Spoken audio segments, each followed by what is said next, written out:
Hello guys, നട്ടപ്പാത്തയുടെ വീഡിയോയിലേക്ക് എല്ലാവർക്കും സ്വാഗതം. ഞങ്ങളിപ്പോ എവിടെയുള്ളത് അറിയോ? മുക്കത്താണ് ഗൈസ്. ഞാൻ നിങ്ങൾക്ക് കുറച്ച് കാര്യങ്ങളൊക്കെ കാണിച്ചു തരും. അത് കണ്ട് വെള്ളം ഇറക്കി ഞാൻ നടക്കല്ലേ, പള്ളവേനാവും. അതാ വൈകുന്നേരം മുതൽ രാത്രി വരെ ഇവിടെ ഒരു കട ഉണ്ട്. ഇവിടെ ഇല്ലാത്ത കടികളുണ്ട്, ഒരു രക്ഷയില്ല. അത്രക്കും ടേസ്റ്റ് ആണ് ഇവിടുത്തെ ഫുഡ്. പിന്നെ ആ നോക്കുന്ന മൊളിയാർ ആരാന്നറിയോ? അതാണ് ഇവിടുത്തെ ക്യാഷർ, തൊപ്പിട്ട ക്യാഷർ. അതാണ് ഇവിടുത്തെ ഹൈലൈറ്റ്. നമ്മളെ പുരേന്ന് കിട്ടുന്ന ഉണക്ക ചായ അല്ല കേട്ടോ ഇവിടുത്തുള്ള ചായ. ഇവിടുത്തുള്ള ചായ ആണ് മോനെ ബംഗാളി ചായ.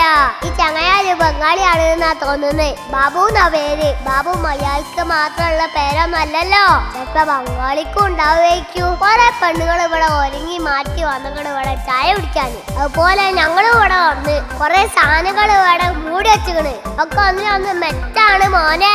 ഞങ്ങൾ ഇതൊന്നും അധികം വാങ്ങാൻ നിന്നില്ല. ഞങ്ങൾ പാവപ്പെട്ടോലൊക്കെ അല്ലേ, അതുകൊണ്ട് ഞങ്ങളെ പൈസ അല്ല, ഉള്ള പൈസക്കൊക്കെ ഞങ്ങള് ചെറുതുള്ളൊക്കെ.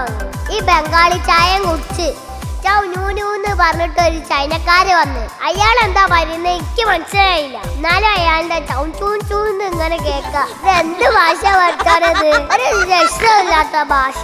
പക്ഷെ കാണാൻ ഇയാള് നല്ല രസമുണ്ട്. ഇയാൾ ഉണ്ടാക്കുന്ന അടിപൊളിയാണ്. ഇതിന്റെ ഉള്ളിൽ കണ്ടില്ലേ, ഇതൊക്കെ ഇയാൾ ഉണ്ടാക്കിയതാണ് എന്നാ എനിക്ക് തോന്നുന്നത്. ഇയാളെ എന്താ വേണ്ടിയ എങ്ങനെക്കോ ഈ ഭാഷയിൽ ചോദിക്കുന്നുണ്ട്. ഞങ്ങൾ എങ്ങനെക്കോ ഉത്തരം പറഞ്ഞു. ചിലതൊക്കെ ഞങ്ങൾ ചോദിച്ചു, പക്ഷെ വേറെ ചിലതാ കിട്ടിയേ.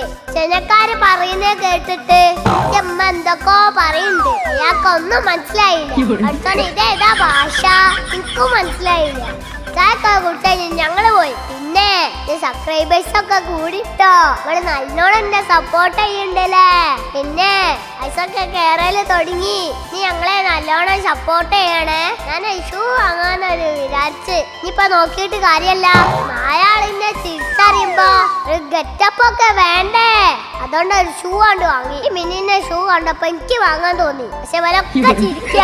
ഞാൻ വലിയ കുട്ടിയായിന്നാ വില പറയുന്നത്. കണ്ണാടി നോക്കിയപ്പോ ശരിയാണ്, ഞാൻ വലിയ കുട്ടിയായിക്കണ്. ഇനി ബ്രാൻഡഡേ ഞാൻ ഇടുള്ളൂ. പൈസ നോക്കുന്ന പരിപാടില്ല. ഇനി എല്ലാം എന്റെ മുന്നിലും ചെത്തി നടക്കണം. പിന്നെ ഞങ്ങളെ സപ്പോർട്ട് തരണേ. അടുത്ത വീഡിയോയിൽ കാണാം guys. Signing off Peachers vlog.